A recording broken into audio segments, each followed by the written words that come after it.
요즘 건담 프라모델 조립하시는 남성분들 정말 많으시죠? 특히 퇴근 후 가족들이 잠든 밤이나 주말, 여유 시간에 조용히 책상 위에서 프라모델을 조립하며 힐링하시는 분들. 그런 모습 주변에 한 명쯤은 꼭 있으실 겁니다. 그런데 혹시 어릴 적 문방구 앞에서 팔던 기동전사 칸담이라는 이름의 프라모델 기억나시나요? 박스 그림만 봐도 가슴이 설렜던 그 시절, 설명서 없이도 대충 부품을 맞춰가며 뚝딱뚝딱 조립하던 추억. 또 한때는 학교 수업 시간에 고무동력 비행기를 만들어 바람을 가르며 날리던 시절도 있었습니다. 그 시절엔 놀이가 곧 배움이었던 시대였습니다. 손끝으로 느끼는 성취감, 부품이 맞아떨어질 때의 짜릿한 기쁨, 날개가 퍼덕이며 하늘로 오를 때의 두근거림. 그 모든 것이 아이들의 상상력과 창의력을 키워주던 순간이었죠. 이렇게 프라모델과 모형 비행기, 모형 자동차를 만들던 회사가 사실은 한 초등학교 선생님으로부터 시작되었다는 사실 혹시 알고 계셨나요? 오늘은 건담 프라모델 팬이라면 절대 놓쳐서는 안 될 한국 프라모델의 역사와 한 사람의 열정으로 만들어진 감동 실화를 소개해드리겠습니다. 바로 아카데미과학의 창업자 김순환 회장의 이야기입니다. 1980년대 후반에서 90년대 초, 당시 아이들 사이에서 가장 인기 있던 것은 단연 로봇 애니메이션이었습니다. 기동전사 건담, 철인 28호, 마징가 Z, 메칸더 V 같은 일본 작품들이 TV 전파를 타고 아이들의 마음을 사로잡았죠. 하지만 그 당시엔 지금처럼 저작권 개념이 철저하지 않았습니다. 그리고 무엇보다 일본 장난감 제품을 정식으로 수입하기엔 유통망도 법적 기반도 부족했습니다. 그 결과 비슷한 디자인의 프라모델들이 국내에서도 만들어졌습니다. 아카데미과학에서는 기동전사 칸담, 철강 28, 로보트 Z 같은 이름으로 프라모델을 출시했는데요. 이들은 사실상 일본 제품의 비공식 오마주였습니다. 하지만 아이들은 그게 진짜인 줄 알았습니다. 문방구에 진열된 칸담 박스를 보며 와, 이게 바로 TV에서 봤던 로봇이다 하며 흥분했죠.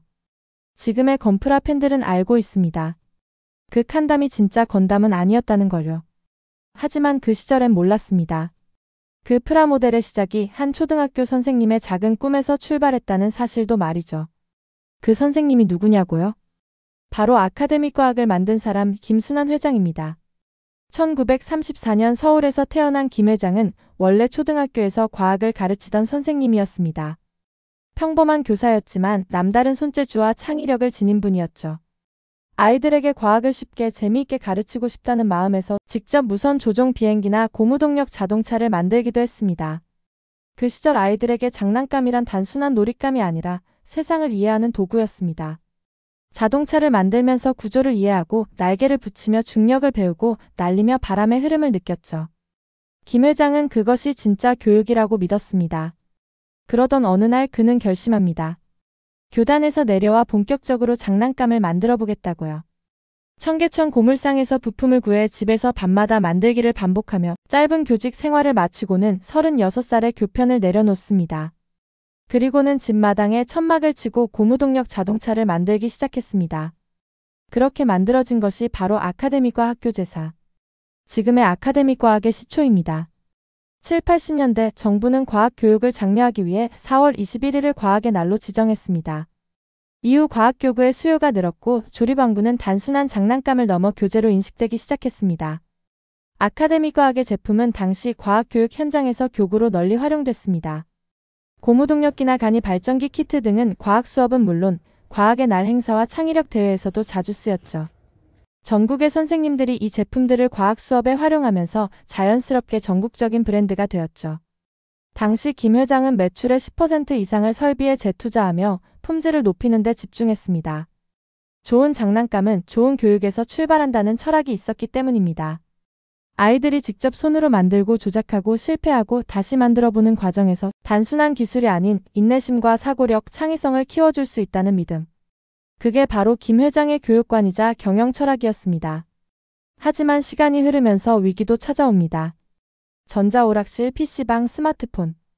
아이들의 손이 점점 플라스틱 조각이 아닌 화면으로 향하던 시절이었습니다.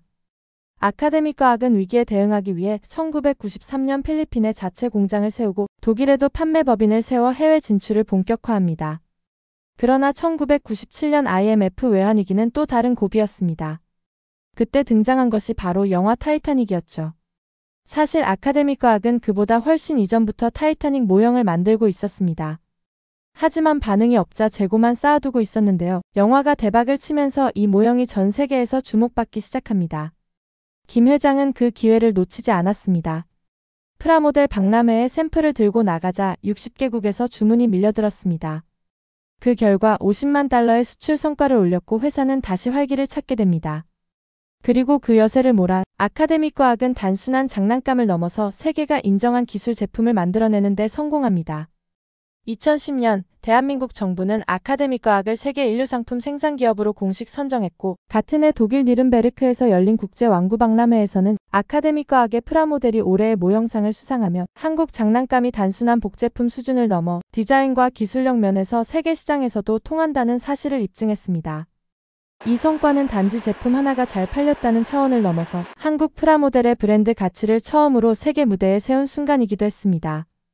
아카데믹 과학은 단순한 완구 생산자를 넘어 프라모델 중심의 완구 시장에서 오랜 기간 국내 브랜드로 살아남은 드문 기업 중 하나입니다. 국내 완구 프라모델 시장에 많은 브랜드가 생겨났다가 사라지는 과정에서 아카데믹 과학은 프라모델 전문 브랜드로서의 정체성을 유지하며 지금도 운영되고 있습니다. 지금도 건담 프라모델을 조립하는 팬들은 많습니다. 건담 베이스, 백화점, 온라인 커뮤니티, 유튜브까지. 정식 건프라는 반다이 남코 코리아를 통해 유통되며 키덜트 팬들은 퇴근 후 몰입하며 조립을 즐기고 있습니다. 이런 분들께는 가끔은 조금 색다른 감성의 프라모델도 한 번쯤 경험해보시길 권해드리고 싶습니다. 지금의 정교한 건프라와는 또 다른 매력, 그 시절의 손맛과 이야기가 고스란히 담긴 아카데믹 과학의 프라모델 속에서도 분명 여러분만의 특별한 감성과 추억을 발견하실 수 있을 겁니다. 그 안엔 단순한 플라스틱이 아니라 어느 한 선생님의 꿈과 우리나라 과학 교육의 역사가 녹아 있습니다. 김순환 회장은 2012년 40여 년간의 경영을 마무리하고 아들에게 경영권을 물려줬습니다.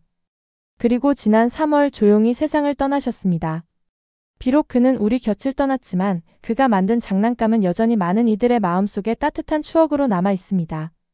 요즘도 프라모델을 조립하며 어릴 적 감성을 되살리는 분들 많으실 텐데요. 그 손끝에서 이어진 취미는 단순한 놀이가 아니라 세대를 잇는 문화이자 나를 돌아보는 시간입니다. 프라모델 조립은 때로는 성인의 명상이라고도 불립니다. 작은 부품 하나하나를 연결하며 우리는 우리 마음속의 복잡한 조각들도 천천히 정리하게 되죠. 그리고 지금 이 순간에도 한국에서 프라모델을 직접 기획하고 생산하는 회사는 아카데믹 과학이 사실상 유일한데요. 아이들이 줄고 장난감 시장이 작아졌지만 프라모델을 사랑하는 키덜트 팬들 덕분에 여전히 그 자리를 지켜내고 있습니다.